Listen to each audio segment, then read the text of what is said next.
उद्यानच्या शस्त्रास्त्र निर्मिती कारखाना गडचिरोली पोलीस व नारायण पोलिसांकडून नष्ट। आत्मसमर्पित महोद्यानकडून मिळालेल्या गोपनीय माहितीच्या आधारे राबविण्यात आलेल्या आंतरराज्यीय अभियानादरम्यान विविध महोद्दी साहित्य घटनास्थळी नष्ट करण्यात आले।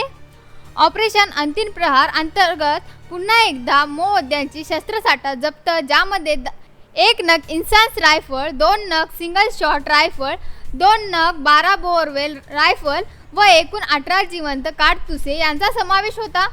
गडचिरोली जिल्ह्यात महोद्य आता संपुष्टात आला असून जिल्ह्यातील महोद्य चळवळ देखील जवळपास समाप्त झाली आहे। सुरक्षा दलांना धोका पोहोचवण्याच्या तसेच घातपाताच्या कारवाया करण्याच्या उद्देशाने महोद्याकडून विविध प्रकारची शस्त्र व स्फोटक साहित्याचा वापर केला जात असे।